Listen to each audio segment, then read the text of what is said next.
Hello, hello, hello. How are we doing today? I am not seeing a chat, so I don't know what's going on there, if anybody's actually here or not. Oh, I see that there are some people here, so that's good. Don't recognize any of these, but that's okay. It's probably because I don't know your guys' Twitch usernames, although I don't know why my main chat window is not showing anything. Rude. Super rude.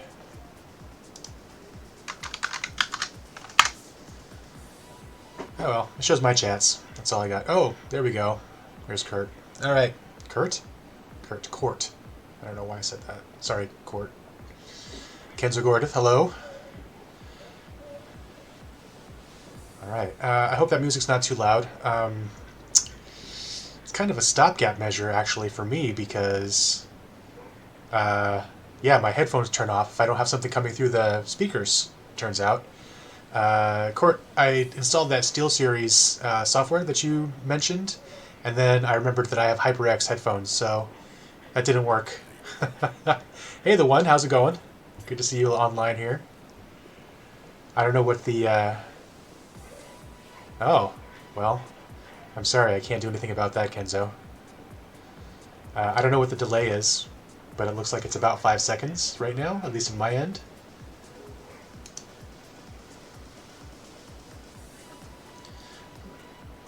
Turn this down a little bit for myself. Okay. Well, welcome to the stream. What we're doing today is we're cracking a box of Amonkhet and a box of Kaladesh. We have some fabulous folks from the Lotus Council Discord server who have bought packs, and we're going to open them here on camera. Oh, good. I'm glad. Yeah, it's the one you pulled some a spicy card I heard, or I saw in Discord. I'm kind of jealous that that full art foil Liliana, I think it was. Yeah, Court. It turns out it doesn't work for HyperX at all, not even a little bit. Yeah. Okay, so today's the hunt for masterpieces. Last time I went through each card and talked about it. This time, I think I'm going to stick to the uncommons and rares and just see how it goes. If you guys miss me talking about the commons, just let me know, and next time I'll do that again. But we have 2 boxes to go through, so last time we had 1 box, and it took 2 hours. So hopefully, I mean, my time limit is 2 hours here. All right.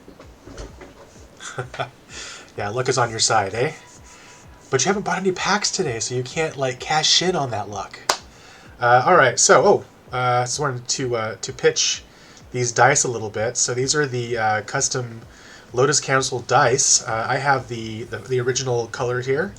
I have not yet purchased the new ones, but they are available for purchase on lotuscouncil.com. All right, and they are very pretty. I don't know if you guys can see what colors those are, but they're very pretty dice. All right. Oops, sorry, I tapped the microphone. That was probably loud. Sorry about that. Okay, so we'll get started by cracking one of these boxes. My plan today is because in fact, there's only one, I'm about to lie to you. There are 4 people that have bought packs from only 1 box. Everybody else bought packs from both boxes, so my plan is to crack them both, and then go down the list in order that's on our spreadsheet over here, our master list, and just crack open all the packs for whoever bought them, whoever's on the list. So, for example, Fried Rice bought 4 Amonkhet packs and 6 Kaladesh packs, so we'll start with that. Additionally, Travis has requested that we do his at the end, so he can potentially catch up when he gets back from work. Yeah, next time, huh? I mean, you're going to be sad if a masterpiece comes out of here. You're probably not going to be sad. I'll probably be happy for whoever gets it. That's how I feel about it. I feel like, if we pull a masterpiece, I'm going to be stoked. I'm going to be really stoked. There's trash pile there. All right. The last time I was able to have like the full playmat view, which I could have done this time, but I wanted to get a better look at the close-up of the cards. So you're just going to have to trust me that I'm shuffling all these packs together, which I am. Wow, that is a special view right there. That's a lot of stuff. Soul Ring Masterpiece. That would be fantastic. That would be fantastic. Although, I think some of you may have known this. I pulled at the Kaladesh pre-release, I pulled a masterpiece. It was a Lotus Bloom. Or Lotus Petal, I mean. Sorry, Lotus Petal. And then, like, a couple weeks later, I pulled another Lotus Petal masterpiece. So I've pulled two inventions in my life, and they were both Lotus Petal. Love to see a Soul Ring, though. Okay. Alright, I think this is mixed up enough. We have a couple of requests here. We wanted to... Travis wanted me to pull aside his Chandra. And I think Fried Rice wanted me to pull aside the Demon. So we're putting those aside right now. And everything else is up for grabs. Okay. I don't know, can you guys hear that music? I don't even know if it's playing for you. It was weird. I set it up earlier, and then like it didn't seem like it was playing, and now it does.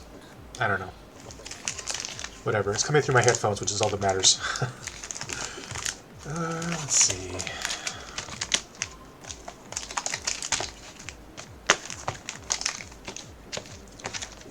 Okay. So I remember both of these formats very fondly. Kaladesh has probably my favorite Magic card of all time, just for emotional purposes. And that is Glorybringer. Glorybringer won me so many games during Kaladesh and Aether Revolt, Sealed and Draft, that I grew very fond of that card. And Amonkhet is also special to me because I love Egyptian mythology. I love mythology in general, but I think that they really did a good job of translating Egyptian mythology to magic material with Amonkhet. Has a lot of good flavor in it from Egyptian mythology, but it also is very uniquely Magic the Gathering. Plus, I mean, Nicol Bolas. Who doesn't love Nicol Bolas, right? All right. Let's see what we got here. Many packs of Magic.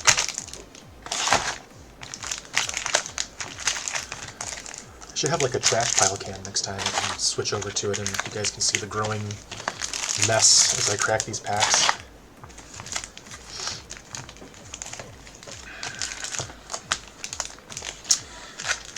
I think the levels are okay, but if you guys can't hear me or something, just let me know.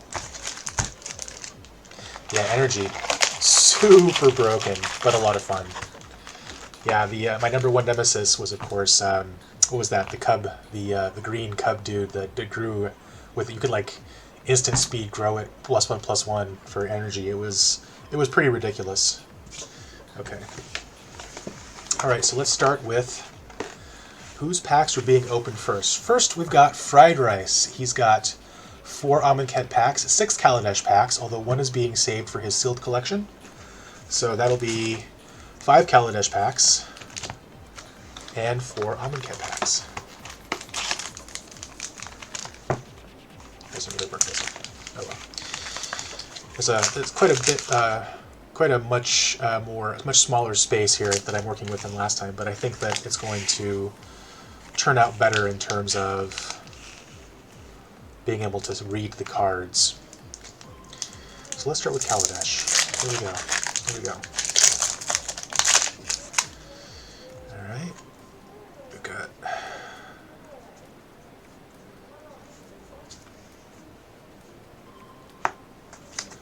Harsh Scrutiny. You guys can read those all right? Let me know. Wisp-Weaver Angel.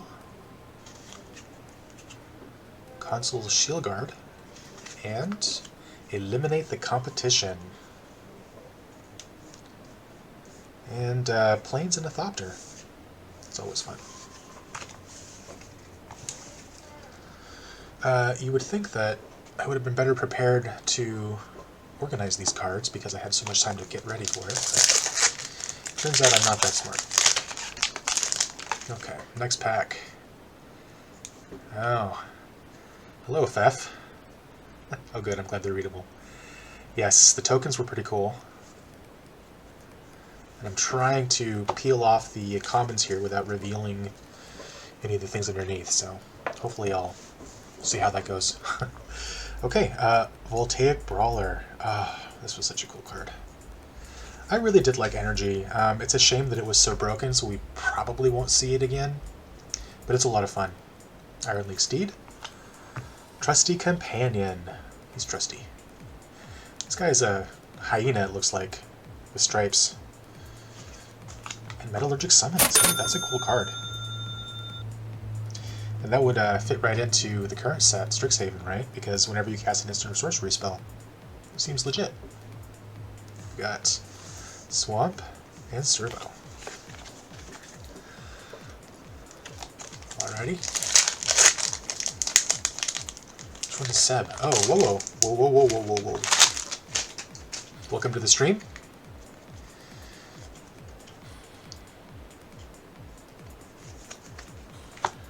Okay. Wisp-Weaver Angel. Aetherborn Marauder. Yeah, Kaladesh had this cool new creature type, Aetherborn. They had limited lifespans, but sort of vampiric. They drain energy instead of blood. Veteran Motorist. It's a classic. That's a staple in Vehicles decks. And Deadlock Trap. Pay energy to disable a creature or planeswalker. That's good. Mountain and Servo. Okay.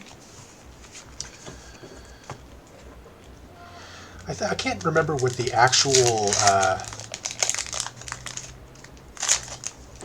odds of pulling a masterpiece are. They're pretty small, right? It was like one masterpiece, and like there was not necessarily a masterpiece, and even in a case, which is 6 sealed boxes. So the chances of pulling one are pretty small, but when it happens, it's pretty awesome. Okay, Cloud Blazer. It's a good card. Really strong and limited.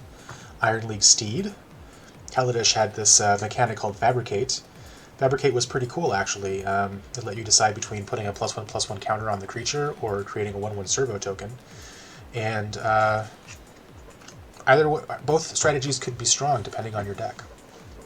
Visionary Augmenteer. This guy had Fabricate 2, which means 2 counters or 2 servos. Oops. Angel of Invention. Wow, we got 2 mythics right off the bat here.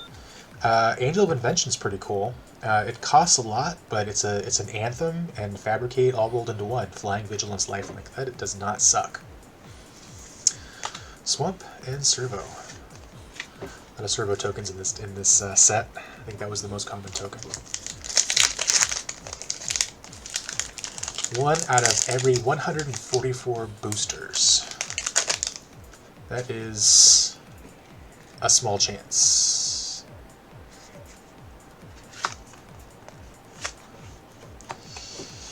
Kaladesh did see the premiere of Vehicles. It was the first pass at Vehicles. Kaladesh is a steampunk set without the steam or the punk, but it has energy and vehicles. And vehicles were a new type of artifact in this set. I have mixed feelings about vehicles. I feel like some of them were strong and some of them were not strong. Of course, if you were playing at the time, you remember the Looter Scooter, as they called it. I can't even remember its real name, but it was banned. Yeah, that one was strong. Restoration Gearsmith. Ceremonious Rejection. Counter target colorless spell. That's just for you, Fev. And Midnight Oil. Ooh, I love this card, especially in Limited. It was just a lot of fun to play, and black card advantage for days. Swamp and yet another Servo token. Okay, moving on to Amonkhet. So Amonkhet was a fun set. Amonkhet saw the premiere of White Zombies, which was cool. Alright, here we go. Labyrinth Guardian. Exemplar of Strength. Exemplar of Strength, is that how you say it? Temet. Wait a minute. Oh, wait a minute. Did I skip one? That wasn't enough. Oh, yeah, sorry. You mean to get your hopes up there. Protection of the Heckma. For 5, you get to prevent 1. That doesn't feel great. This is okay in Limited, I guess. Temet, Vizier of Nocta Moon. Temet is pretty cool. Amonkhet had this ability called Embalm, which basically lets you exile a card from your graveyard and make a token copy of it to put on the battlefield. So it was coming back. Yeah. Dealing with a screaming child. I mean, yeah, they do that. Okay. Also, full art lands in Amonkhet. That's fun.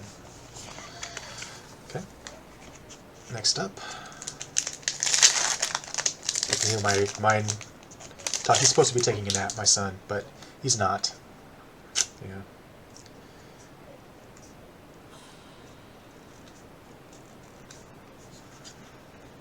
Ah, Zombie Lord. Lord of the Accursed. Pretty good Lord, actually. Would have been a much... This is going to sound very obvious, but it would have been... Zombies would have been a thing in Standard if this card had cost 2 instead of 3. Zombies really needed a 2-drop, and they didn't get it. Crocodile of the Crossing. That's pretty cool. -1/-1 counters were a theme in Amonkhet as well. Seraph of the Suns. We're seeing a lot of angels today. Angel is my favorite creature type in Magic. And Commit to Memory. Commit to Memory was one of these... Aftermath. Sorry, my tongue is getting tied. Aftermath was one of the mechanics in Amonkhet, and Aftermath let you cast one of the spells from your hand and the other one only from the graveyard. So in this case, Commit was the one you could cast to your hand, and Memory was the one you could cast from your graveyard. I thought it was kind of a cool idea that they rotated one, because you could have your graveyard like this, for example, and then you could put your Aftermath cards in like this so you could remember that they were there. I don't know. I thought that was clever.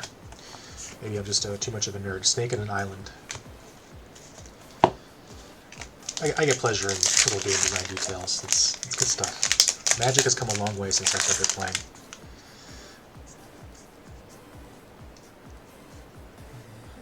Okay. Synchronized Strike. Pretty good combat trick. Stir the Sands. Let's make some zombies. Honored Crop Captain. And Pull from Tomorrow. I remember at the pre-release, in one of the pre-releases that I attended, I was able to pull from Tomorrow for like 13, and I was like down to 1 life, and I won the game because I drew like a bunch of cards and was able to get out of it. That was fun. Plains and Zombie, so zombie tokens. You can see that there's a desert theme. So in Amonkhet, basically the whole plane has been sucked dry of life. In fact, so much so that all of the creatures out in the wilderness are essentially zombies. There's a protective bubble around Noctamoon, I think is the name of the city, called the Hekma. And this zombie represents one of those guys out in the sandy dunes. Yeah, he's, or she. They are just one of the many zombies that exist on Amonkhet. Okay. Last pack for Steve. Am I supposed to say his name on camera?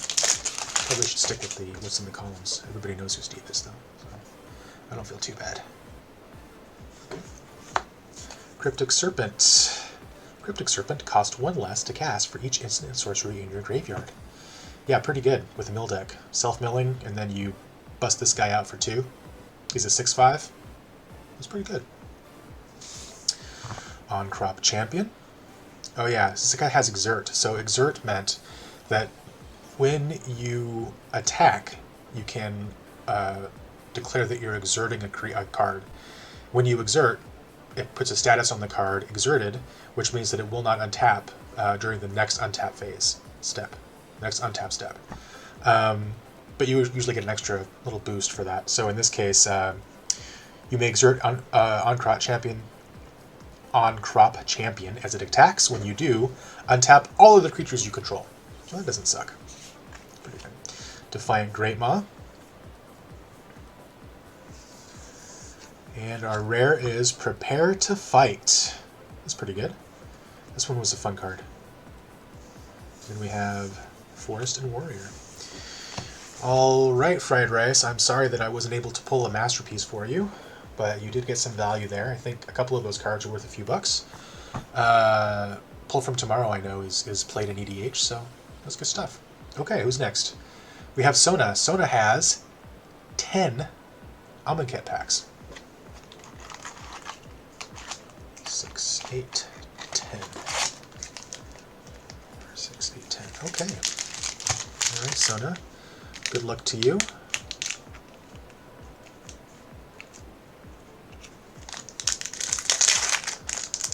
Let's see.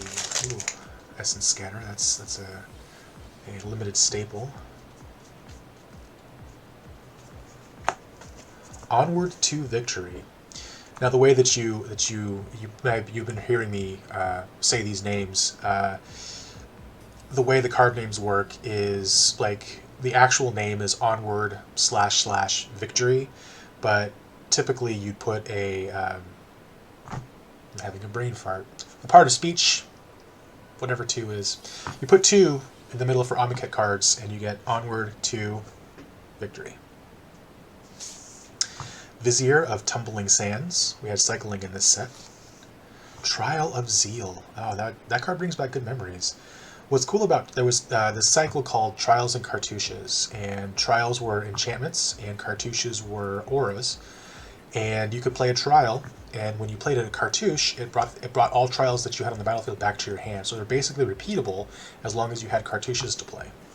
Trial of Zeal was one of the best. It deals 3 damage to target creature or player, which now is any target, and when a cartouche enters the field, you pull it back. So repeatable lightning bolt, pretty good. Oh, one of our cycling lands at rare here. Scattered Groves enters the battlefield tapped, but you can cycle it for 2. That's pretty good. Oh, we have a foil, Naga Vitalist. Naga Vitalist, 1 in a green. Tap to add to your mana pool 1 mana of any type that a land you control could produce. So a little bit of ramp there. I don't have a bright light on in my room, so you can see a little bit of foil in there. But Mountain and Sacred Cat. Oh yeah. So remember I told you that the Embalm mechanic lets you bring token creatures back from the grave. Well, exile the card and then bring a token back that's a copy of that creature. And this is the token of Sacred Cat. They put tokens of every creature with wow, I should probably drink more coffee in the morning or something. Embalm. They made tokens of every creature with Embalm, and that's Sacred Cat. Oh, that's not what I wanted to do. One moment.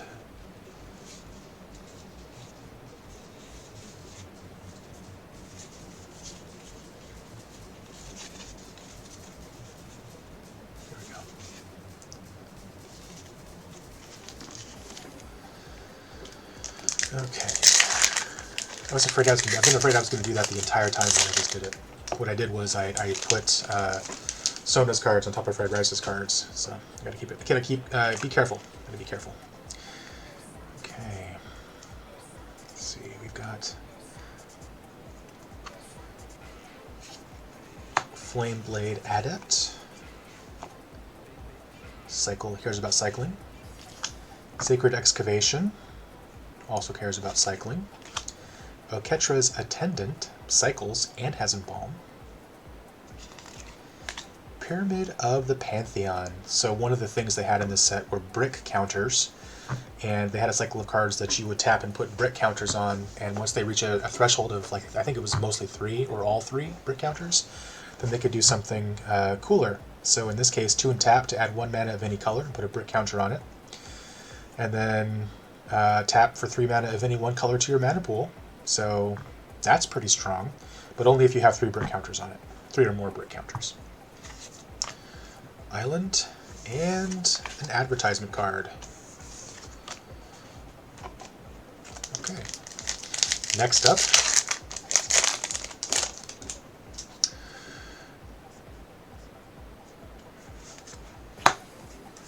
another cycle of cards was these monuments. So they had 1 monument for each color. By the way, each color had a single colored god of that color. Single colored god of that color. Had a single colored, monocolored god.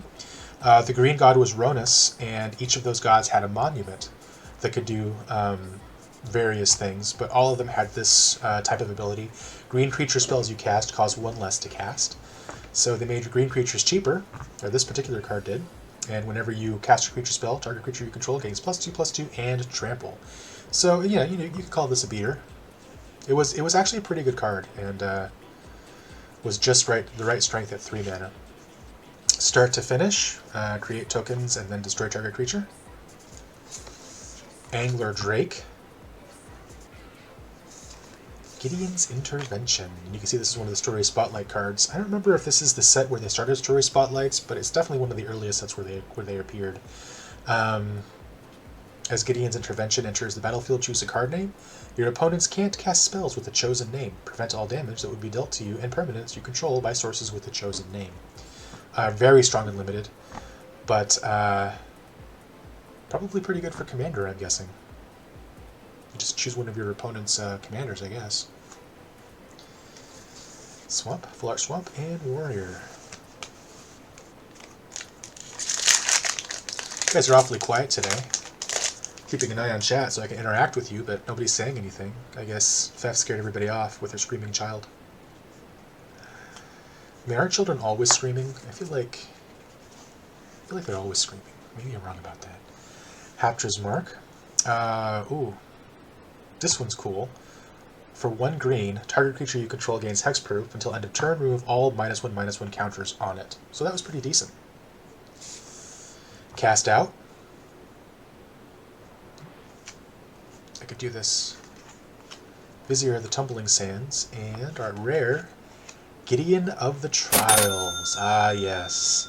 Good old Gids. 3 cast. 3 cost Gids, no minuses. Just a bunch of value. Yeah. My favorite one is his ultimate, which is 0. You get an emblem with, as long as you control a Gideon Planeswalker, you can't lose the game, and your opponents can't win the game. So, basically, Platinum Angel on a stick. He also does the convert into a 4/4 human soldier with indestructible. And his +1, until your next turn, prevent all damage target permanent would deal. So, I mean, under the right circumstances, all kill your screamers, right? Amonkhet also featured these token cards that actually you could punch these out. So Exerted and Bald, you could punch these out. Here's the -1/-1 counters and the brick counters. You could punch these out and use them during limited, or I still use them today. I have quite a few of these hanging out with my. I have a Gideon Planeswalker deck that I play with my. I play against my daughter's Liliana deck. It's a fun match. So I thought that was pretty clever. I think that's the first time they did punch-out tokens, if I'm not mistaken. Alright, next up.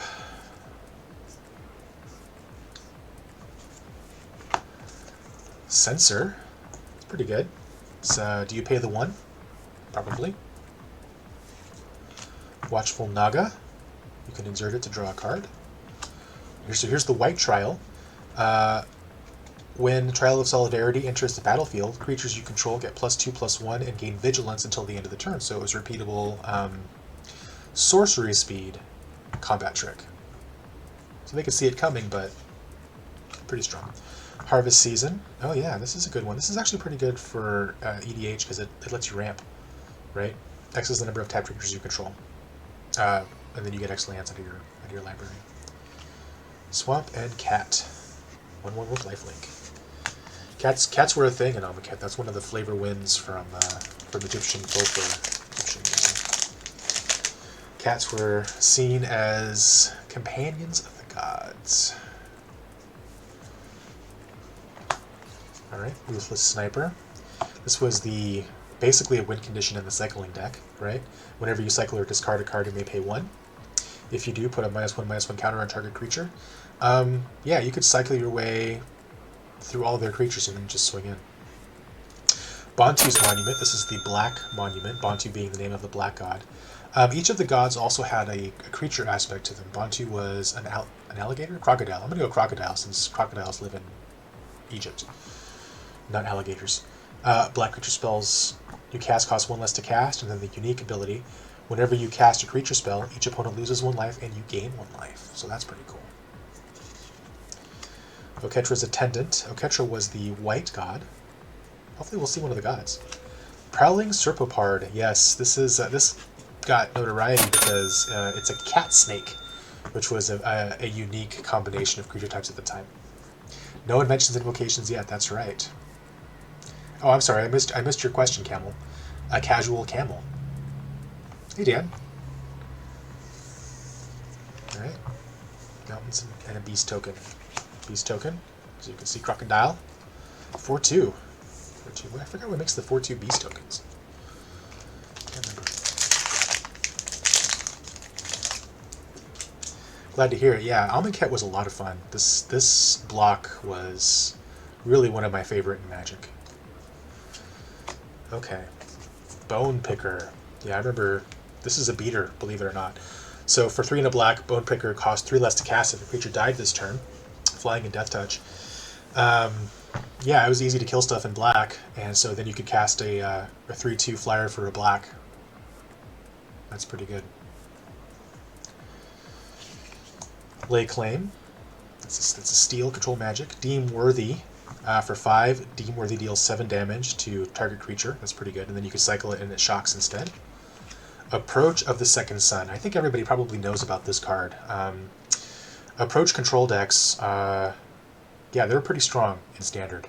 And I think they're actually, there's a strong approach deck in, what do they have online? Historic? I know that they have a strong approach deck in Pioneer. Mountain, and another one of those punch-out tokens.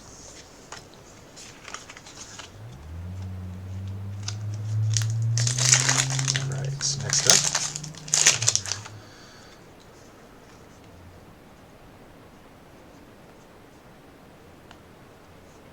Get the hang of this one day. Embalmer's Tools. So you could use this to mill people if you wanted to. Yeah, Kaladesh was a cool. Yeah, I thought vehicles were pretty cool. They definitely had mixed results in Kaladesh, though. Renewed Faith. Gale Strike. It's a cantrip that lets you boomerang something, or I guess it's unsummon. And Champion of Ronus. You can exert it to put a creature card from your hand onto the battlefield. That's pretty good. Got a foil Sun-Scorched Desert. This set was the return of deserts to Standard. Deserts were originally seen in Arabian Nights. And a zombie token.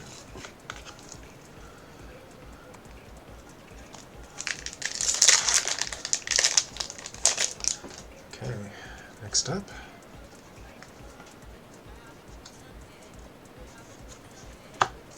Here we go. We got our Zombie Lord again.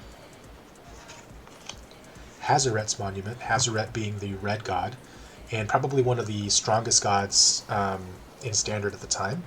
The strongest god, really, because as you might imagine, well, we'll have to bring her up, but she does some ridiculous stuff in red. Oh yeah, and whenever you cast a creature spell, you may discard a card. If you do, draw a card. On-Crop Crasher. This is actually an all-star from this set.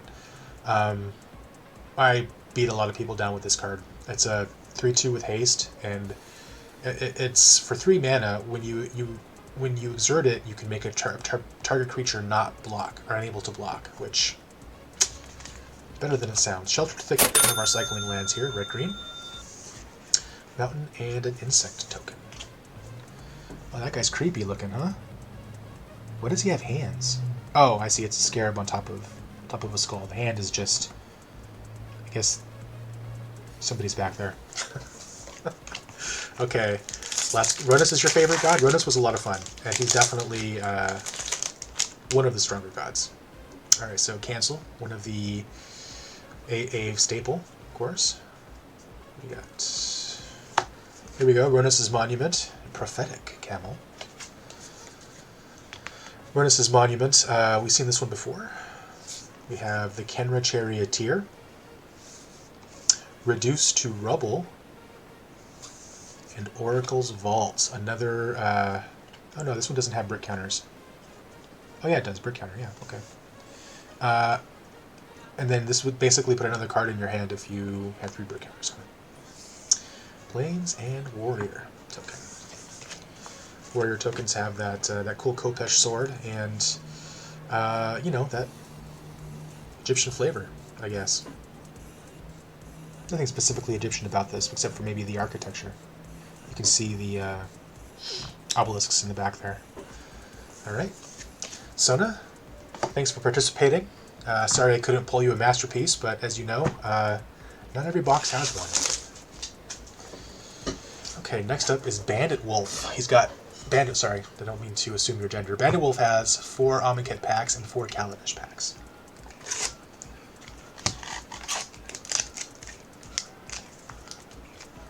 I have a little bit of that ADHD, so what I do is I line them up very carefully, and I go in order of release. So Kaladesh first. If you listen to Mark Rosewater's podcast, you know that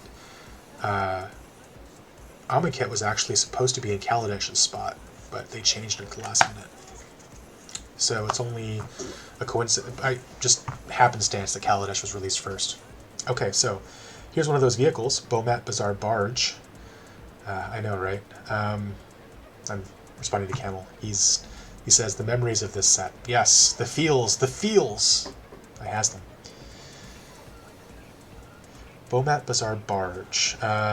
So this one is 4. When it enters the battlefield, draw a card, and crew 3. So crew, you probably all know what vehicles are about now, but in case you're watching this and you don't, crew is the total amount of power of creatures you need to tap in order to make this into an artifact creature. So vehicles are just artifacts without a creature, not a creature, until you crew them. And the nice thing about crew is, because it's an activated ability on the vehicle, you can crew using creatures that have just entered the battlefield. That is to say, it is not affected by summoning sickness. Vehicles themselves are, so if you crew a vehicle, the turn it comes in, it has summoning sickness, but on later turns you could play a creature and immediately use it to crew a vehicle if you want to. Durable Handicraft. I love that art. So bright and colorful. Perpetual Timepiece. Self-milling. And Aetherflux Reservoir.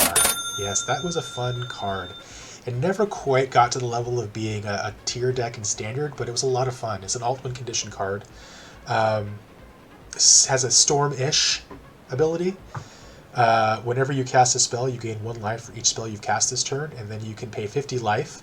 Aetherflux Reservoir deals 50 damage to target creature or player. Although it doesn't win you the game outright, it probably will. We have a foil Inspired Charge. So this is your typical white. I need to turn on a bright light so we can see that foiling better. Oh, it's not plugged in. Never mind. And a mountain and a servo.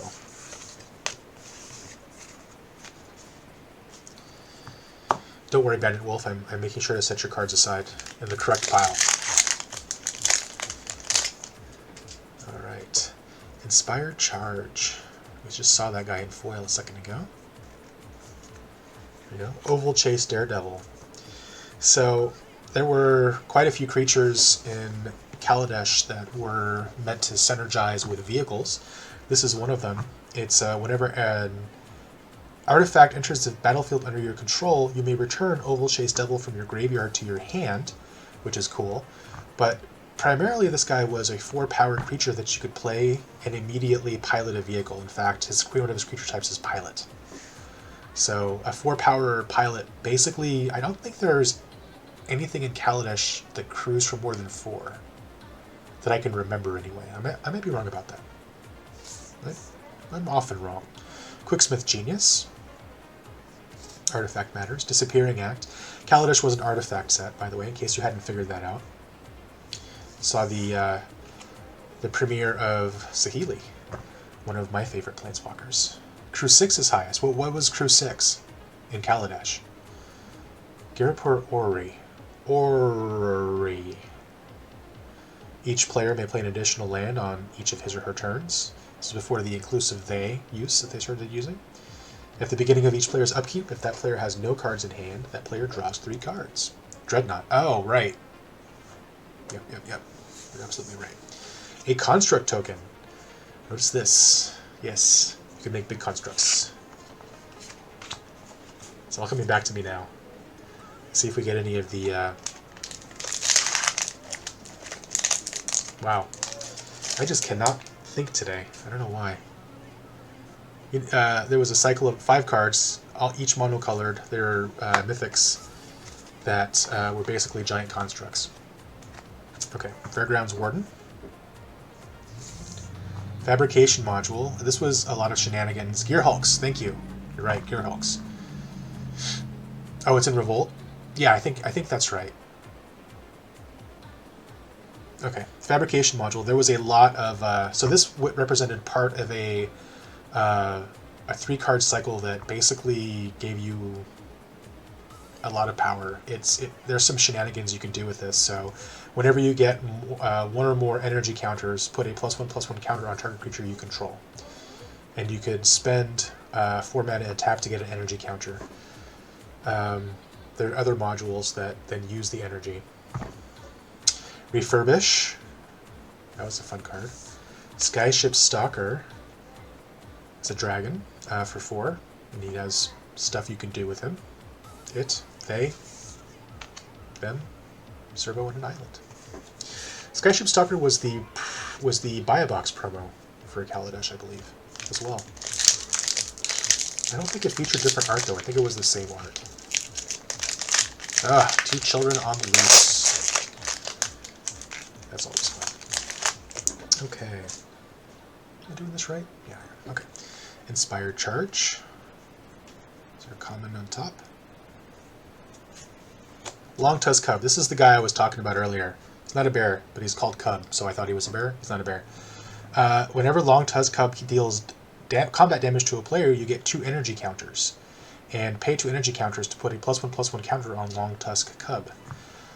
This card was so oppressive in an energy deck. I can't even tell you how many times I've lost to this card. It's an uncommon, it's a 2/2. You just don't want to see it on the other side of the board. Weaponcraft Enthusiast. That was a cool name. Janjeet Sentry. Looter Scooter, Smuggler's Copter. So this card was banned. For 2 of any color, you get a flying vehicle with a crew of 1. Whenever Smuggler's Copter attacks or blocks, you may draw a card. If you do, discard a card. And it's a 3/3, so a 3/3 flyer for 2 with a crew of 1. Yeah. It was basically played as a 4 in every standard deck until they banned it. Mountain and Servo. Cub was a power card. That thing was... It was bad news. And it was... even as an uncommon, it was a 4 of energy decks in standard. Okay, on to the Amonkhet packs.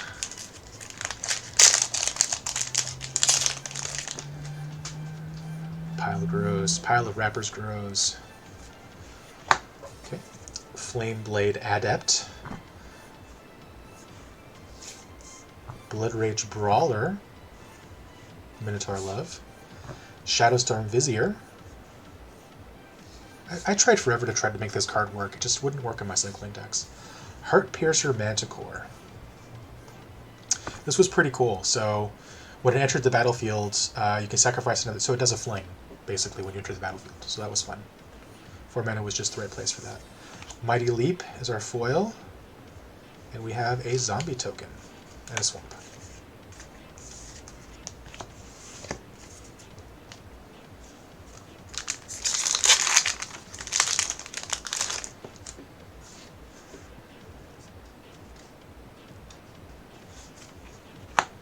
Hazaret's Monument. It's our red monument again. Warfire Javelineer. More Minotaur Love. Gravedigger. Classic. It's a classic card. And Curator of Mysteries. So, a Sphinx, the blue iconic. For 4 mana, you get a firing 4/4. You can cycle it for 1 blue. And whenever you cycle or discard another card, scry 1. That was pretty good. That was pretty good. Full Art Plains, and a zombie token. I feel like this is going at a pretty good rate, a pretty good pace. Let me know if you guys think otherwise, or if you agree. You know, Minotaurs. I love Minotaurs. Open into Wonder. They basically gives gives all of your creatures X number of creatures unblockable and gives them all Curiosity ability. That's good. Manglehorn. Trial of Knowledge. Here's the blue trial. When Trial of Knowledge enters the battlefield, draw 3 cards, then discard a card. So that doesn't suck, but it does cost 4. Dread Wanderer. It's a pretty good 1-drop zombie, actually. 2/1 enters the battlefield tapped, as some zombies do. But you could return it to the battlefield for 3 if you're Hellbent or just have 1 card. Sky Sovereign, yeah. That card was oppressive too. Once that hit the board, it was like, yeah. Insect token and a mountain. Okay. Last pack for Bandit Wolf. A little good luck rub. Now if there's an invention in here, I'm going to fill it back because I didn't rub on any other cards. Here's one of those Cartouches I was talking about, and they're all auras and they all have unique abilities. I don't know if they all cantrip. I don't remember. I do not remember.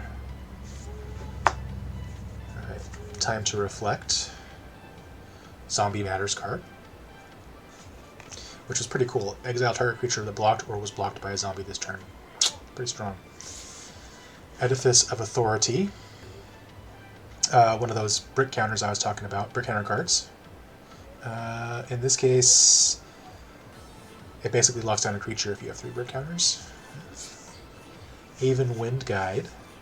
Good embalm creature. Heaven to Earth. And a Plains, and a token punch card. Okay, Bandit Wolf. Again, sorry I couldn't bless you with a invention, but hopefully we'll see one before this is all over. Okay, next up we have Court, and Court has 13 Amonkhet packs and 10 Kaladesh packs. Kenzo, are you Bandit Wolf? I did not know that. Well, you got some good pulls, so I mean, you have a Approach of the Second Sun. It's a fun card. Court has 13 Amonkhet packs and 10 Kaladesh packs, so he basically could have just done this. I'm just kidding. All right, 10 Kaladesh, 2, 4, 6, 8, 10, and 13 Amonkhet, 2, 4, 6, 8. 10, 12, 13. So many packs. Okay. I've been trying to stack them up here so you can see as I go through them, but this is a tall pile. Oh, it's going to stay. Okay, there we go. Alright, let's get going. Come on, Masterpiece. Let's do it. Go, go, go. Go, go, Masterpiece.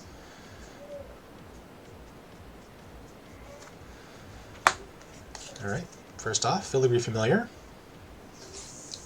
Skywhaler's Shot. That was a limited all-star. Inventor's Apprentice. It's a good card. And so red, white, and eventually Mardu were the vehicle colors in the vehicle deck. I think they wasn't there a vehicle pre-made that they did? I believe it was Mardu. Key to the City. Mountain and Servo. I should probably spend more time on the rares, huh? Key to the City. For 2 mana, to tap to discard a card up to 1 target creature can't be blocked this turn. Whenever it becomes untapped, you may pay 2. If you do, draw a card. But you have to discard a card to get that ability.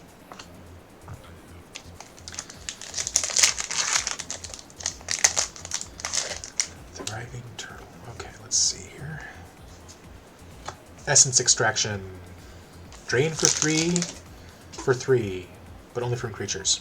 So, reasonable. Snare Thopter, Maulfist Doorbuster, energy card, as you can see, and our blue-red cycling land, Spire Bluff Canal. Forest and an ad card. So I didn't keep the land on the screen very long. It's a red-blue land. Enters the battlefield tapped unless you control 2 or fewer lands. What's this cycle called? Cycling? Oh, this is not a cycling land. That's in the other set. What am I thinking of? This is a fast land. Yeah, pretty good. Not so great in EDH, but good in standard.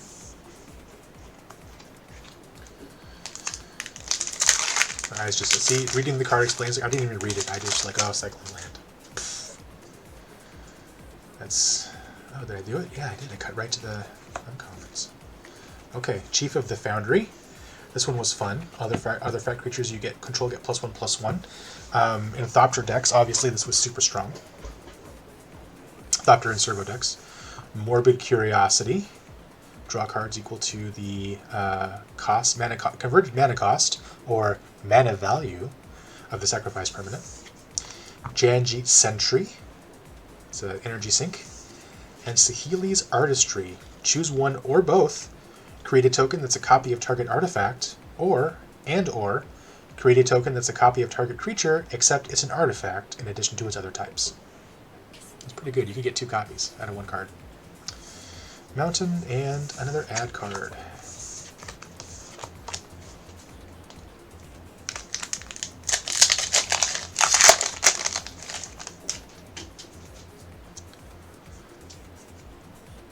Didn't do so well on that one, okay. Unlicensed Disintegration. Yes. This card was a lot of fun. It became a staple in Standard, obviously. 1 red and a black, destroy target creature. If you control an artifact, Unlicensed Disintegration deals 3 damage to that creature's controller. So, destroy a creature and Lightning Bolt for 3. Not bad. Servo Exhibition. You can make some Servo tokens. Diabolic Tutor. Grats. Dynavolt Tower. Ah, yes. So, during Kaladesh Standard, I played a Spellslinger deck, and this was a win condition. Whenever you cast an instant or energy or sorcery spell, you get 2 energy counters. You can tap and pay 5 energy to deal 3 damage to target creature or player. And so, with 1 or 2 of these guys out and a bunch of spells that are cantrips, that basically you just made a lot of energy and then bolted your opponent to death. Island and Construct. Let's bring the Diabolic Tutor back out here. Clearly a black tutor. This is the fixed demonic tutor. Yeah, it was a very solid pack. I would like to see an energy commander deck, but I'm not sure there's enough energy to fill it out without basically including everything. I think that'd be cool. Yeah, so this costs 4, not 2.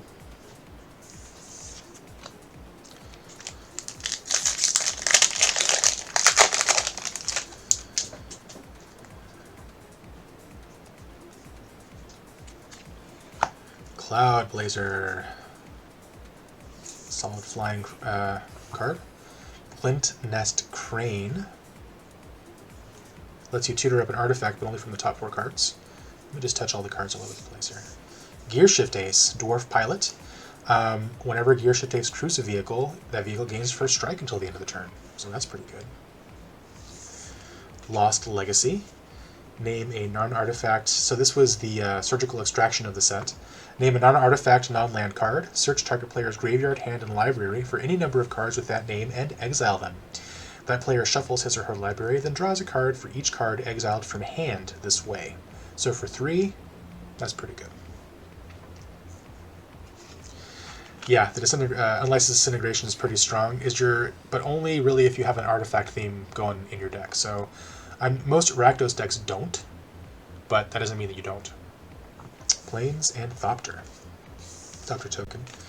I like all of the artifacts in this set have some sort of filigree. It's like very elegant looking artifacts. No Juggernaut for you.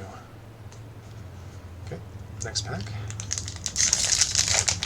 Preview of the 2 reflections. Huh.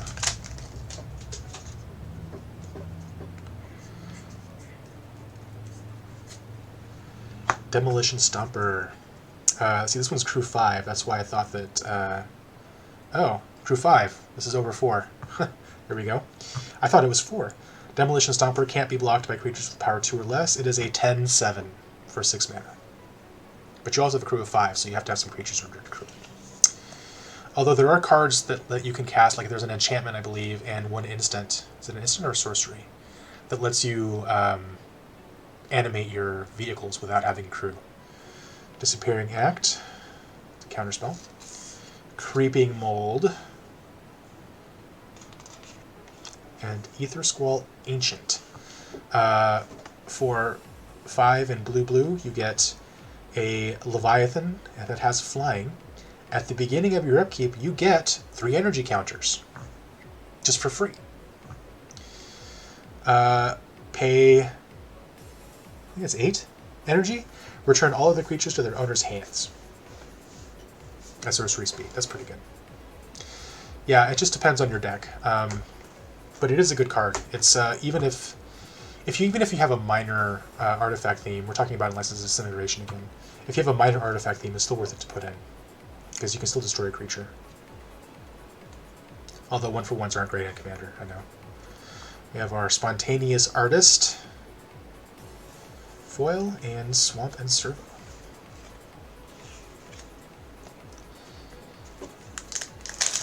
Yeah, start your engines. And I can't remember what the enchantments were called. Maybe we'll see one.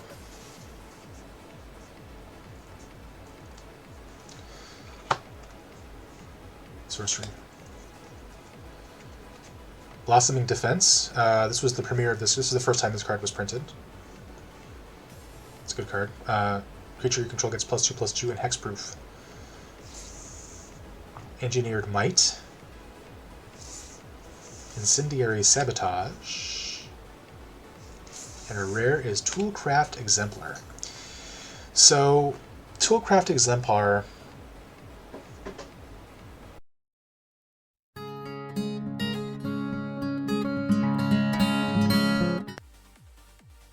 Hello, welcome to the stream, brought to you by the Lotus Council. What's up? I see some people in chat, excellent.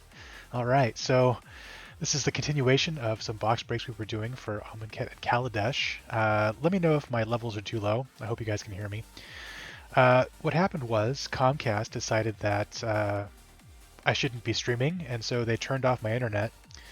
They didn't actually turn it off. Something went wrong with my router. It turns out that my router's going bad, and they're sending out a replacement. So we'll pray that this stream finishes.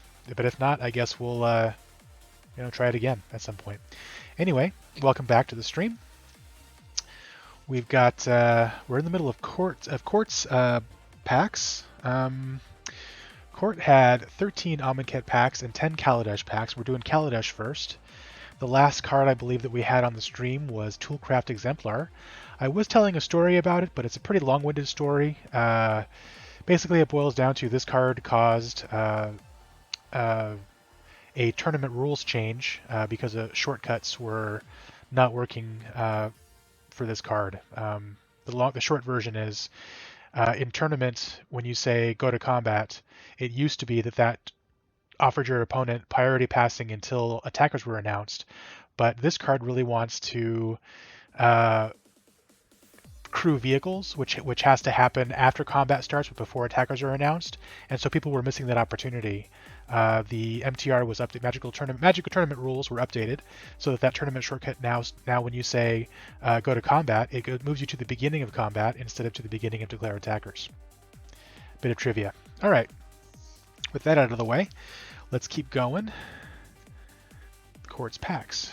I had actually opened the next pack because I had told this really long story before I realized that the stream was down, and I opened the next pack, but I didn't get to show that on stream. Masterpiece, right?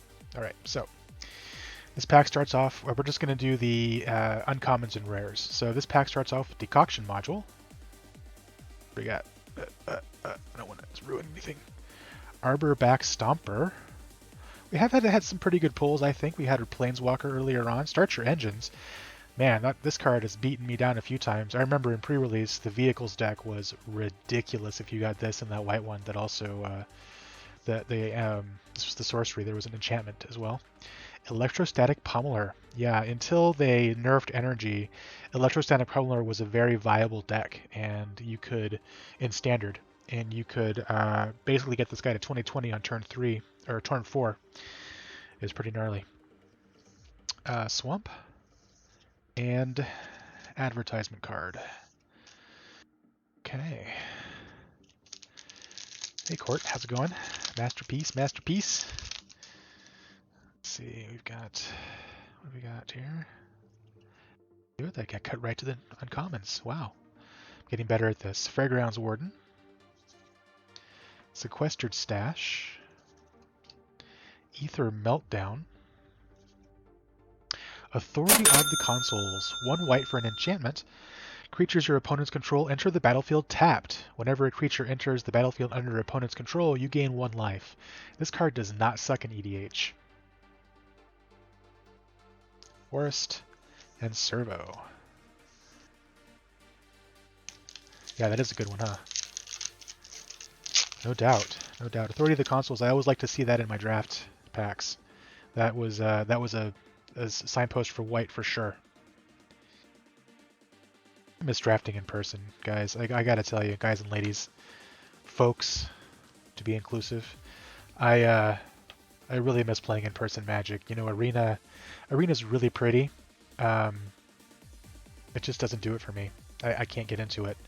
I need to be sitting across the table from somebody. Make obsolete. Aerial Responder. This card was very overpowered. White, white, and 1 for Flying Vigilance, Lifelink 2/3. Gearshift Ace. And our rare, Bomat Courier. This was a staple in the standard deck, the red-black? Because you could discard your hand. So this guy, like, 1 for a 1/1 with haste. He jumps in. Oh, I should read the card. He's the rare. Bomat Courier. 1 mana for a 1/1 artifact creature construct with haste. Whenever Bomat Courier attacks, exile the top card of your library face down. You can't look at it. So this guy would swing in a couple times, and you'd get a couple of cards underneath. Corey doesn't play white. Oh, well, maybe he's got a card to sell then. That's good. And then for 1 red and discard your hand, sacrifice Bomat Courier, put all the cards exiled with Bomat Courier into their owner's hands. So, I mean, you wouldn't do that early on, but you would get a few cards underneath, and then when you run out of cards, because you're the red deck, you get to refill your hand with Bomat Courier. It's a pretty good card. Forest and Servo. Okay, that does it for Kaladesh. Moving on to Amonkhet. Yeah, Nick, I really need to be sitting across from somebody if I'm playing Magic. I've been playing with my daughter quite a bit. Which is cool. It's a lot of fun, but I miss my regular play group. All right, so starting off with Battlefield Scavenger, card with Exert. We talked about that last time. Devoted Cropmate, another Exert card. This is a white-red pack, clearly. Watchers of the Dead, which is an artifact cat, for those of you who like cats. And Anointed Procession. There it is, called by T-Money. Congratulations, Kurt. Anointed Procession, enchantment for 3 and a white. You get, if an effect would create 1 or more tokens under your control, it creates twice that many of those tokens instead. So, are you sure that Court doesn't play white in EDH? Because maybe he does now. Just saying. That's a good hit. Island and Heartpiercer Manticore, one of these Embalm tokens. So, as I mentioned in the last stream, all the Embalm creatures have a corresponding token with their particular card name on them. Anointed Procession is, I think that's the most expensive card that we can pull outside of the masterpieces, right? It was like a $40 card or something like that. It's a good deal. Good deal. Next up.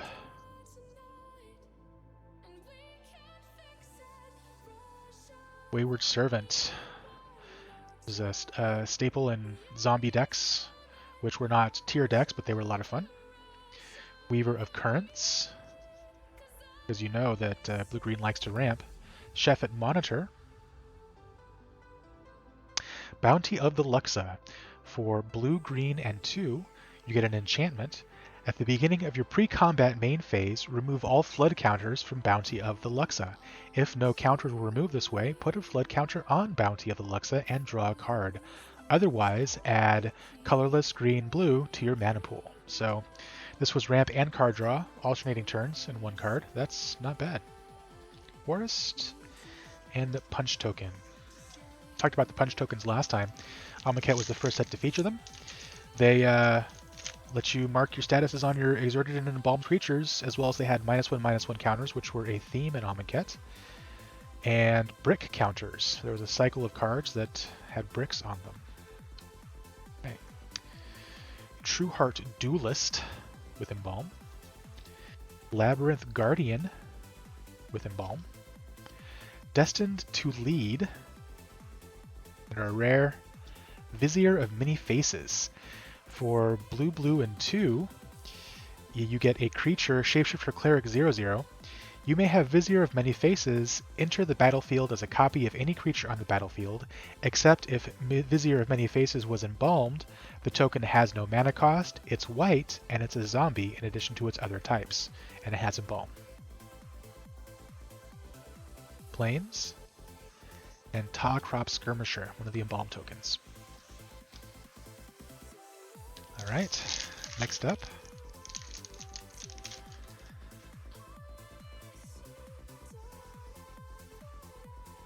Here we go. By Force. This was a funny card. Amonkhet had an artifact sub-theme, but it wasn't as artifact heavy as Kaladesh. And By Force is one of the cards that you definitely wanted in your sideboard, though. Red and X, destroy X target artifacts. That's not bad. Censor. Counterspell with cycling. Decimator Beetle.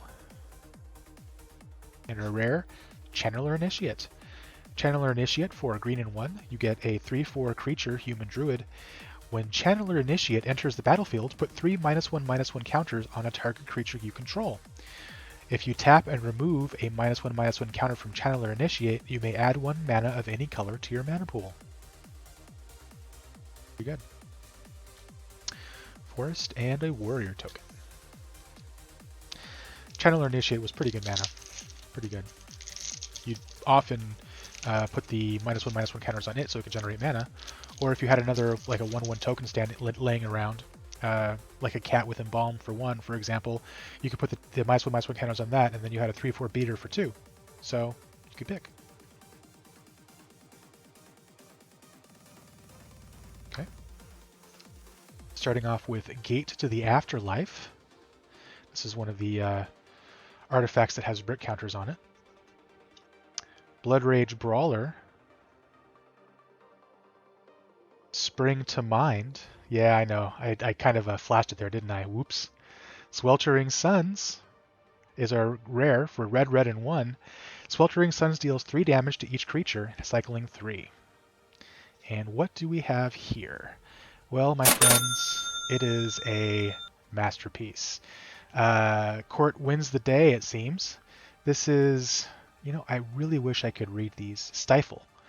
Counter target for 1 blue. Counter target activated or triggered ability. Court, you seem to have all the luck this time. You've got basically all the value in both boxes. Excellent work. See, guys, this is why you have to buy a... You know what? Hang on a second.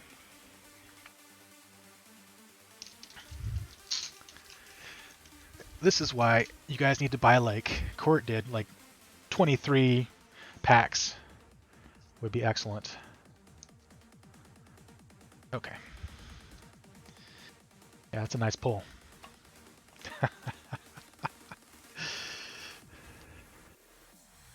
Court wins. Yeah. See, you were calling for it, man. You have good karma. Good karma. Okay. I believe you're collecting the invocations as well, right? Do you have Stifle already? Yeah, it is unlikely that we'll see another masterpiece, but not unheard of. Okay, Trial of Strength. We talked about trials before. Trials were the cycle of enchantments that you could bring back to your hand if you had cartouches. Bantu's Monument, the Black Monument, Honored Crop Captain, and Shadow of the Grave. For 1 and a black, you have an instant. Return to your hand all cards in your graveyard that you cycled or discarded this turn. Excellent, that's good news. Court points out that he is collecting them. He does not yet have Stifle. Well, sir, you have it now. And a token. A add card.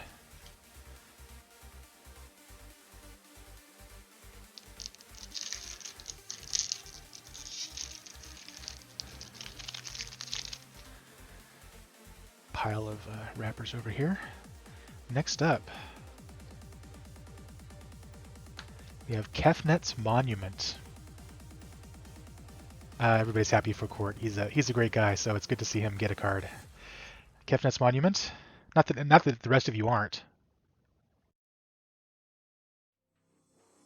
Grasping Dunes, a desert. Baleful Amonkhet. And our rare Glyph Keeper.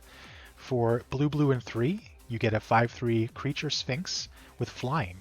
Whenever Glyph Keeper becomes the target of a spell or ability for the first time each turn, counter that spell or ability. And it has Embalm. So this guy is very difficult to remove. I think it might be a guy. I don't know. I'm not sure if what the genders are for Sphinxes. And a punch token.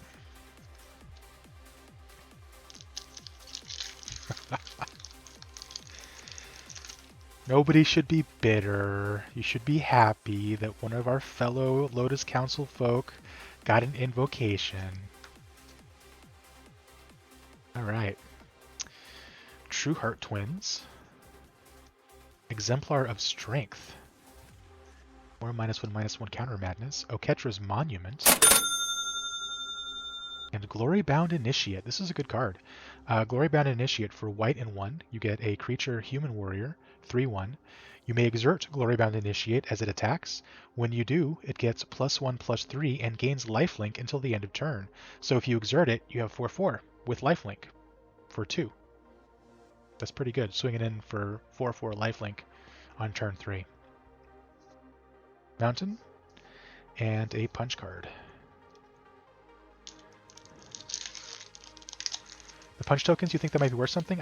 There were so many of them. I mean, you got to remember this is, I'm sure you know, this is back when, back before, they had different kinds of boosters. So the only thing around were set boosters. And I think the punch tokens were one of the more common tokens. Yeah, we did see you, Sona, with your box. You did have some luck there. Okay. Consuming Fervor. Scaled Behemoth. Brim Strider. And Dusk to Dawn. For 2 white, Dusk. Destroy all creatures with power 3 or greater. And Dawn, which can be cast from the graveyard, is an Aftermath card. A sorcery for white and 3. Return all creature cards with power 2 or less from your graveyard to your hand. So obviously a white weenie card. Very good white weenie card. Island and a punch token.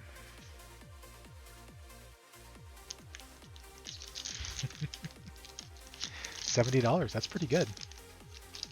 Pretty good. And it's mint. Pack fresh. All right. Sorry, that was $70 for those watching the stream later and not privy to the chat. That's $70 for Stifle. A Stifle invocation is $70. Okay, first up, Vizier of Remedies. Weaver of Currents, the ramp card for Simic. Lay Bare the Heart. And Never to Return. It's our rare for black and 1. You get Never, which is a sorcery.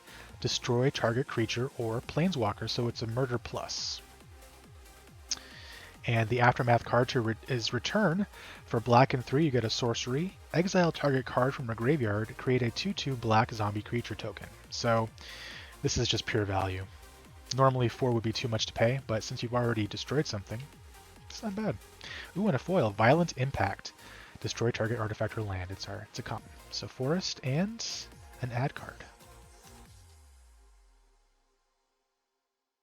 Don't worry, Court. I won't. Yeah, Authority of the Councils works nicely with Royal Assassin. Very true, very true.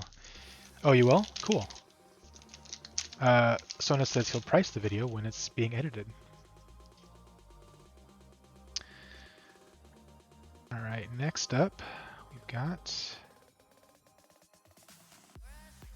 Sixth Sense, Warfire Javelineer. That was one of my favorites. I really liked Red Black in this set. Drafting Red Black was fun. Lay Bare the Heart, another one of those guys, and Liliana Death's Majesty. So, Court, about that RNG, sir. So, Liliana's Death Majesty, one of the premier planeswalkers. A black, and 3, you get a Planeswalker Liliana with 5 starting loyalty. For +1, create a 2/2 black zombie creature token. Put the top 2 cards of your library into your graveyard.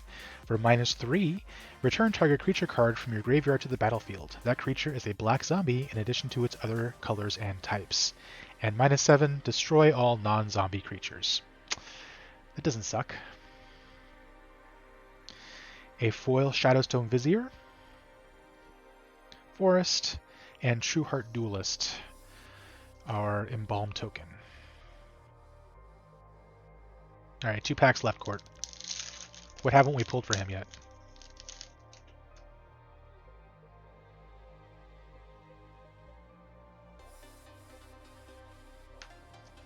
Open into Wonder. I think we've already opened one of these before, actually. Open into Wonder. Trial of Ambition. That's our black trial. Shefet Monitor. And Oketra the True. I mean, the hits just keep coming, don't they? Oketra the True is one of the gods in Amonkhet. There were 5 gods, all monocolored. For white and 3, you get a 3/6 legendary creature, god, with double strike and indestructible. Oketra the True can't attack or block unless you control at least 3 other creatures. And activated ability for white and 3, create a 1/1 white warrior creature token with vigilance. Second best god in the set, I mean in terms of power level. Another foil, but this is a foil rare, Hapatra, Vizier of Poisons. Oh yeah, this is a good commander. I remember this. Well, it was then. I don't know if it is now. I don't know. Ooh, white kitties? Good deal. Court says he's going to build white kitties because, yeah, you kind of have to with Oketra, right? So Hapatra, for green and black, you get a 2/2 legendary creature, Human Cleric. Whenever Hapatra, Vizier of Poisons, deals combat damage to a player, you may put a -1/-1 counter on target creature. Whenever you put 1 or more -1/-1 counters on a creature, create a 1/1 green snake creature token with Death Touch. So, that's pretty cool. It's a snake commander. Mountain, and a cat token. Seems like the cards are listening to you, Court. I know, this guy's lucky as heck. Doing great. Last pack. Is it another mythic? You don't want to go next now? Come on, man. How do I say that? Thunuel? Thunuel? Not sure if I can pronounce that properly. Okay, Bone Picker. Destined to Lead. Vizier of Deferment. And a rare, Glorybringer. One of my favorite cards of all time, just with the emotional attachment that I have to it. It's not an expensive card, but it is near and dear to my heart. I will definitely buy this off you, Court, if you would be so kind. And a Swamp, and Unwavering Initiate, another one of our Embalm tokens. Well, I would say that was a pretty good run for Court. Court. See, in my head, your name is pronounced Court, and I pronounce it that way so I can spell it properly. But Kurt is not it. So see, I can't do it. Court, like a basketball court. Okay. Okay, well, that was, I got tingles. That was an exciting set of packs. Yeah, but I don't like to mispronounce names like Court says, I get that a lot, no worries. You know, I go by Liam, that's not my legal name. My legal name is William. Liam is the last 4 letters of William. It's the Gaelic nickname for William, Irish. My grandmother was Irish. But more importantly, it can be pronounced Liam if you're not familiar with the pronunciation. And so people had a 50-50 chance of being able to pronounce my name. About 50-50. All right, what we got next here? Next up is Travis. Travis has 5 Amonkhet packs and 5 Kaladesh packs. Now we've already set Kaladesh pack aside. T-Money, sir. We have a Chandra as requested. So 5 Amonkhet packs. And with the Chandra, an additional 4 Kaladesh packs.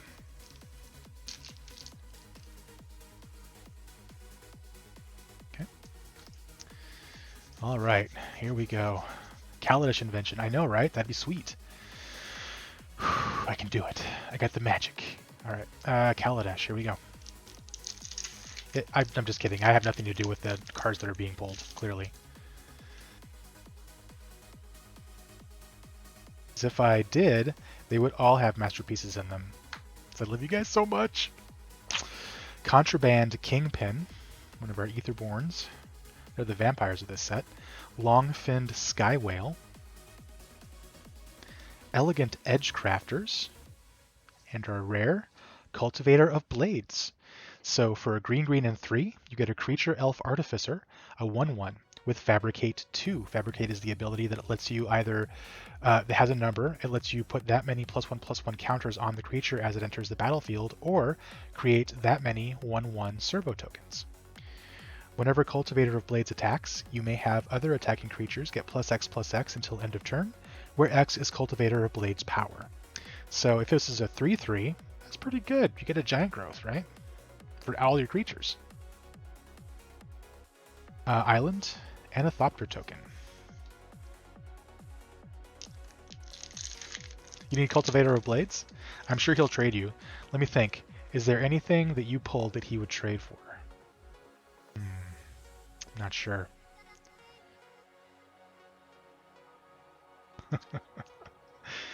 Okay, so next up, Skywhaler Shot.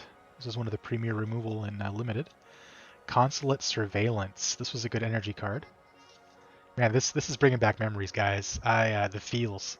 Era of Innovation. I really, when this whole thing ends, I suggest that we plan a meetup for Lotus Council. I will bring the packs and we can just draft all night. Era of Innovation. Panharmonicon. Also known as Saffron Olive's favorite card of all time. Panharmonicon is an artifact for 4 mana. You get, if an artifact creature entering the battlefield causes a triggered ability of a permanent you control to trigger, that ability triggers an additional time. That's pretty good. We have Island and Thopter. Alright, Panharmonicon's a pretty good hit, I think, right? $5 range? Moonshine, oh my goodness. Is Panharmonicon banned in Commander? It might be. It might be one of the ones that's banned. It's pretty gnarly. I mean, if you're doubling all your ETB triggers and stuff, that's pretty gnarly. All right.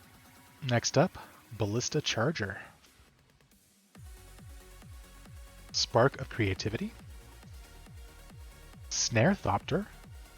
I always wondered about this one. It has flying and haste, but it doesn't actually snare. Snare is like trap, right? It's like catching a net or something. It's not banned? Oh, good. And Fumigate. This card caused a lot of commotion at the time. It's a sorcery for white, and 3. You get Destroy All Creatures. You gain 1 life for each creature destroyed this way. So it was a pretty good board wipe, and it gained you life. Ether Tradewind's a nice foil. And Island and a Construct token. And that Construct looks kind of weird, right? It's like, it's not really in the same style as the rest of the artifact tokens, like Servos and Thopters. It looks a lot more... Well, what it looks like is like the Xenomorph skin from Aliens, but... it's an Paradox Engine that's banned from this set. Thanks, Nick. But what it looks like to me is like... Phyrexian... Mirror... something. Anyway. Last Kaladesh pack coming up for T-Money. I think that's... Oh yeah, that's all we have left is Kaladesh packs, right? Yeah. Okay. Our goat. Aerial Responder. Again, one of the overpowered cards in the set. There were quite a few overpowered cards in the set. Ether Hub. Was this the one? Oh no, it's the invention something. That's the land. That's the chase land. Armorcraft Judge. Adventurers Fair. That's it. Deepla Pilot Exemplar. Yeah, in the vehicles deck, where this was a beatdown card. It is a rare for red, white, and 1. You get a legendary creature, Dwarf Pilot 3/3, so it's already strong. Other dwarves you control get +1/+1. Each vehicle you control gets +1/+1 as long as it's a creature. Whenever Deepla Pilot Exemplar becomes tapped, you may pay X. If you do, reveal the top X cards of your library, put all dwarf and vehicle cards from among them into your hand, then put the rest of them bottom of your library in a random order. So yeah, in a dwarf piloted vehicles deck, this was card advantage like nuts. Okay, Swamp and a Servo. Alright, next up, 5 Amonkhet packs. Halfway through T-Money here. Your name on the T-Money, your name on the spreadsheet is Travis, so I've been hesitant to use your real name, but it's on there. I don't know if you mind. You should let me know. Enigma Drake. True Heart Twins. Limits of Solidarity. And our rare, Cut to Ribbons. This was a good card. So Cut to Ribbons is one of our Aftermath cards. Cut. The top side is red and 1 for a sorcery. Cut deals 4 damage to target creature. 2 mana for 4 damage. Ribbons, our Aftermath side, is black, and X. Each opponent loses X life. So this was a pretty good card in a burn deck. Basically any black-red deck, but especially in burn. Oh, a foil rare, Curator of Mysteries. Curator of Mysteries for blue, and 2, you get a 4/4 creature Sphinx with flying. Whenever you cycle or discard another card, scry 1, and it has cycling for a blue. That's a pretty good card. If you had it in your opening hand, you could just cycle it away and scry, or hang on to it. Aven Initiate, Plains, full art Plains, and an Aven Initiate, an Embalm token. It's the T in my usernames. That's true. It's cool to use. Okay, cool. Right on, Trav. Trav. Can I say Trav? Travis. T-Money. Okay, starting off with Cryptic Serpent. Vizier of Deferment. Angler Drake. And our rare, Kefnet the Mindful. This is a staple in blue-white control decks at the time. It is the blue god for for blue and 2. You get legendary creature god. It's a 5/5 with flying and indestructible. For 3 mana. That's right. I didn't stutter. 3 mana. Mono blue control. It was a player in the approach decks as well. Kefnet the Mindful can't attack or block unless you have 7 or more cards in hand. For 3 and a blue, draw a card. Then you may return a land you control to its owner's hand. Plains. And punch token.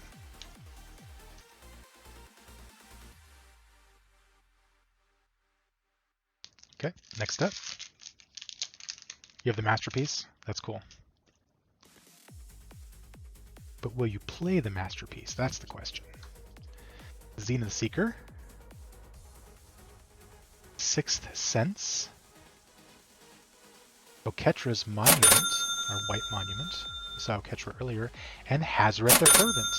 Probably the most played god out of the set. Still seen in Pioneer, I believe. Hazret the Fervent. For red and 3, you get a legendary creature god.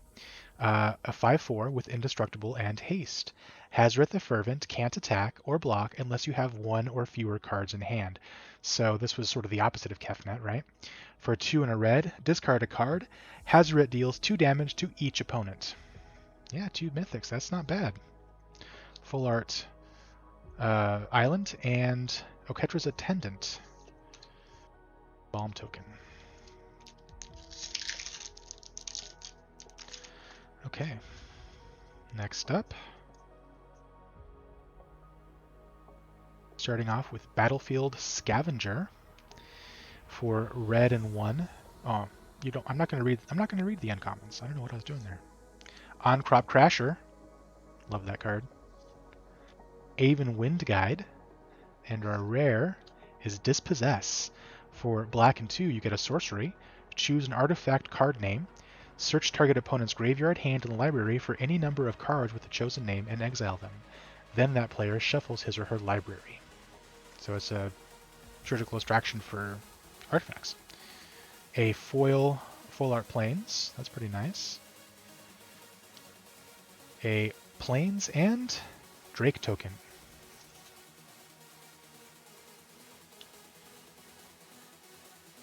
Okay. Last pack for Travis.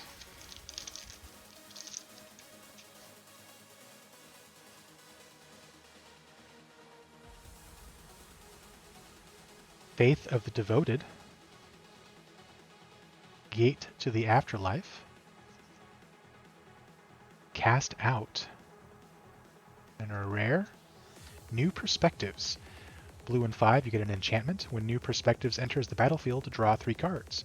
As long as you have 7 or more cards in hand, you may pay 0 rather than pay cycling costs.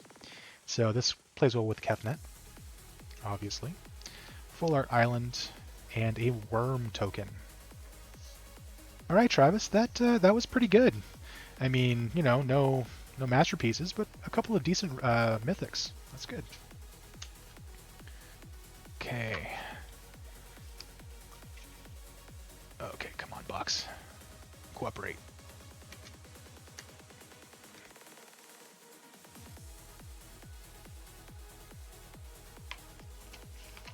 Sorry, my storage over here is not cooperating. Okay, there we go. Let's see. Oh, Sandworm Convergence. Okay, this has been in the deck for a while, he says. That's probably, you're talking about your worm token's your best pull. Okay, Aklev. Aklev has 2 Kaladesh packs. Yo, 2 Kaladesh packs coming up.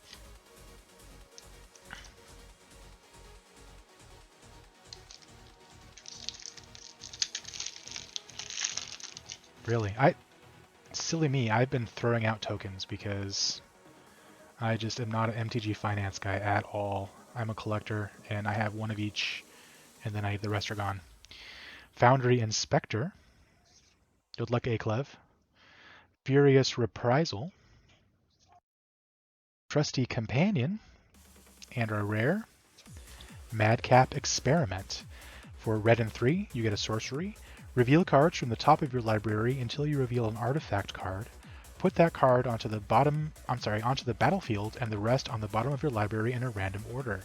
Madcap Experiment deals damage to you equal to the number of cards revealed this way. So, let's whip up an artifact. Swamp and Servo token. Okay, second pack for Aklev. When I throw out mythics, let you... Okay, no problem. I will. Trav is telling me that he would like to know when I throw out mythics. I assume that means that he'll snap them up. Harsh Scrutiny. Fairgrounds Trumpeter. Brazen Scourge, one of the Gremlin cards in the set. Of 2, I believe there are 2 Gremlins. And Pia Nalar. So Pia Nalar is Chandra's mother. For red and 2, you get a legendary creature, Human Artificer, a 2/2. When Pia Nalar enters the battlefield, create a 1/1 colorless Thopter artifact creature token with flying. For 1 and a red, target artifact creature gets +1/+0 until the end of the turn. And another ability, for 1 and sacrifice an artifact, target creature can't block this turn. Forest and Servo. Alright, Aklev, congratulations on those cards. Thanks for participating. Next up is Nick with 2 Kaladesh packs.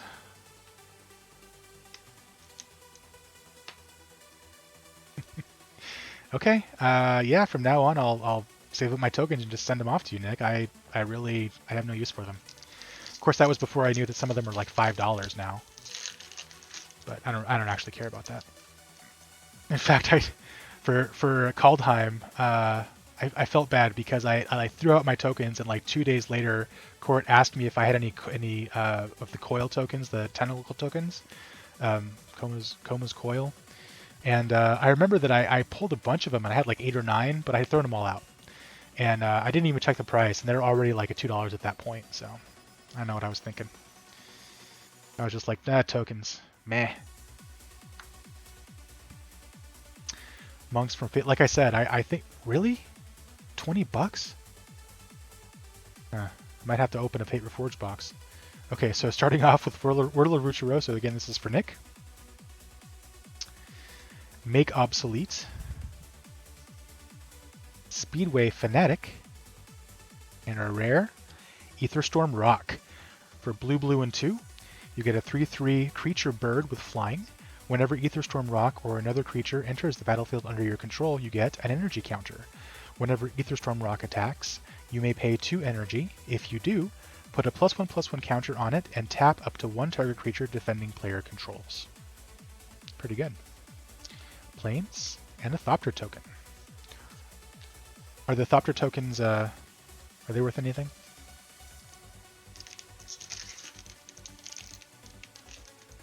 You know what? I don't. I take it back. I don't throw out all of my tokens. I tend to hang on to emblems, Planeswalker emblems, and like Merit Lodge tokens, things like that are the super rare tokens in the set. But anything that I see like a few of.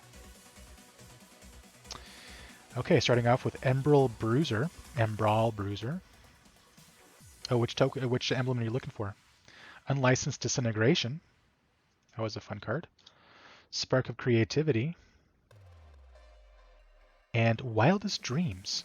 So for green and XX, you get a sorcery. Return X target cards from your graveyard to your hand and exile Wildest Dreams. That sounds like a pretty decent commander card, actually. Plains and Thopter. Beginner Nissa. Okay, let me know, because I probably have one. All right, Nick. Thanks for participating. I'm sorry I didn't pull an invention for you. And finally, we have Glent88, and he has 7 Kaladesh packs. Hopefully that means I have 7 Kaladesh packs left. It does, indeed.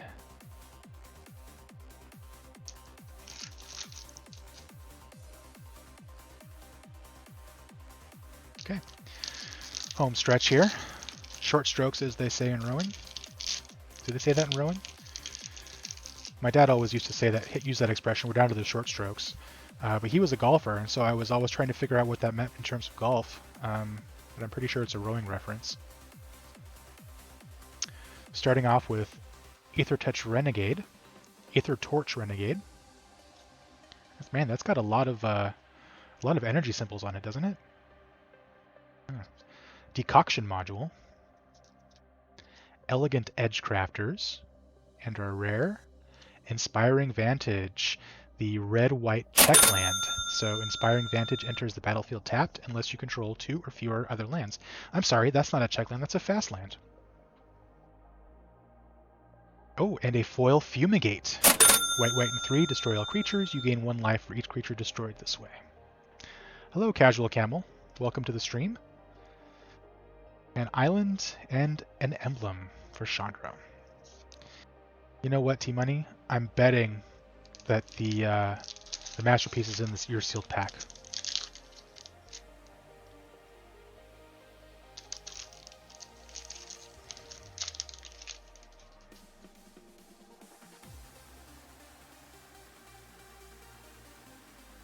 Okay. First up, we've got Harnessed Lightning. Harnessed Lightning is a great spell.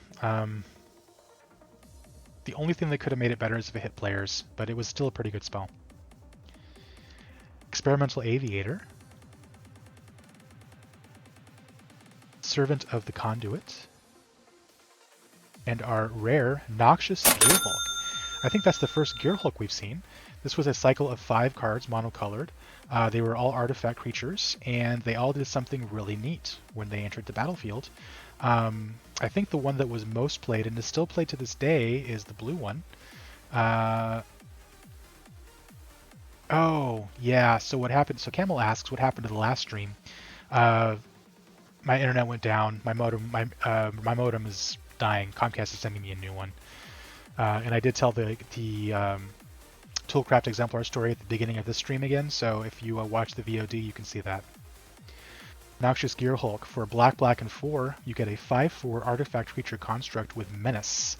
When Noxious Gearhulk enters the battlefield, you may destroy another target creature. If a creature is destroyed this way, you gain life equal to its toughness. So that's not bad. But the blue one, I can't remember what the text on it says. That was the one that was most played, and I believe it's still being played to this day. Servo. Certainly in Historic, I hear Saffronol talk about it quite a bit. The League promos, yeah, probably don't have that one. You need that Gearhulk? Well, talk to Glent88.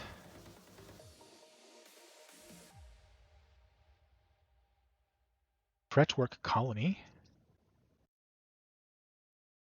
Experimental Aviator. Brazen Scourge. And our rare Syndicate Trafficker.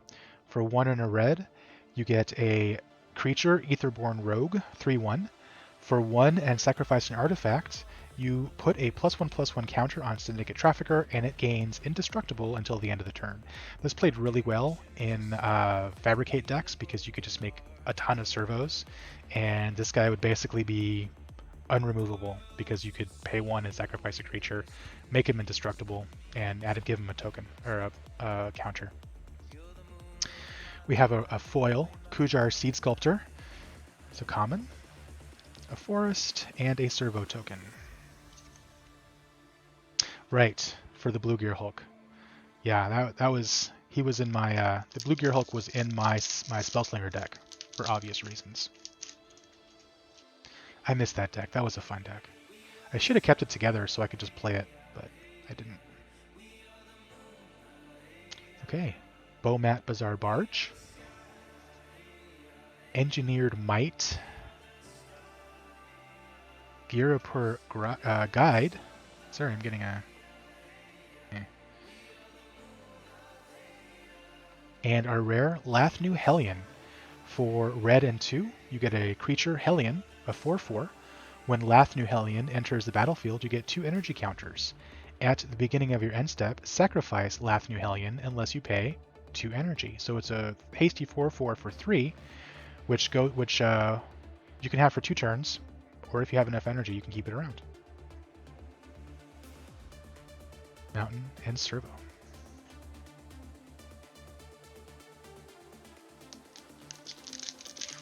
Played that card a lot in Arena Closed Beta. Yeah, the Blue Gearhulk, yeah. The Red Gearhulk? I don't remember what that one does. The red one, I mean. Nature's Way is our first uncommon. Underhanded Designs. Creeping Mold. This is a classic reprint. And our rare Blooming Marsh. It is our green-black fast land. Blooming Marsh enters the battlefield tapped unless you control 2 or fewer other lands. We have a foil Fretwork Colony, and a forest, and a servo token.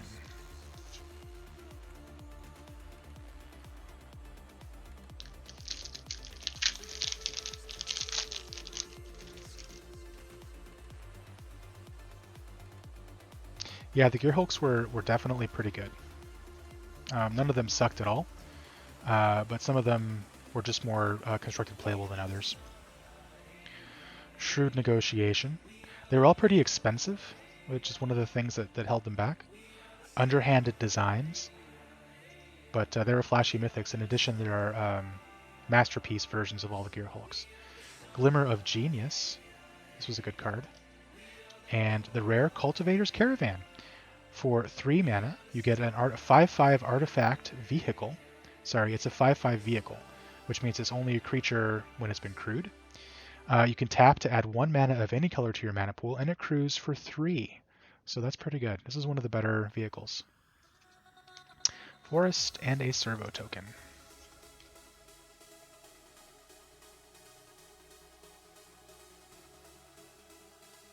So Nick has given us the red Gearhulk text. When Combustible Gearhulk enters the battlefield, target opponent may have you draw 3 cards. If the player doesn't, you mill 3 cards. And then Combustible Gearhulk deals damage to that player equal to the total mana value of those cards. Yeah, that's pretty good. You punish them for not having cards. Okay. Last pack. Start off with Hazardous Conditions. Whirler Maker. This was a fun card. 4 in tap, you could create a 1/1 Thopter. Quicksmith Genius. And our rare, Saheeli Rai, the other Planeswalker in the set. How many Planeswalkers were in this set? 2? 3? Probably 3, huh? Saheeli Rai. So for red, blue, and 1, you get a Planeswalker, Saheeli, with 3 starting loyalty. For +1, you scry 1. Saheeli Rai deals 1 damage to each opponent. For -2, create a token that's a copy of target artifact or creature you control, except it's an artifact in addition to its other types. That token gains haste, exile it at the beginning of the next end step. And for -7, search your library for up to 3 artifact cards with different names, put them onto the battlefield, and then shuffle your library. That's pretty good. Mountain and an ad card. Well, that was the last pack, folks. Sorry, Glent, that I didn't have a masterpiece for you, but you did get a Gearhulk and a Planeswalker, so that's pretty good. And thank you all for participating in the box break. We'll have another one planned out pretty soon. Yeah, that's it for me tonight. All right. Have a good night.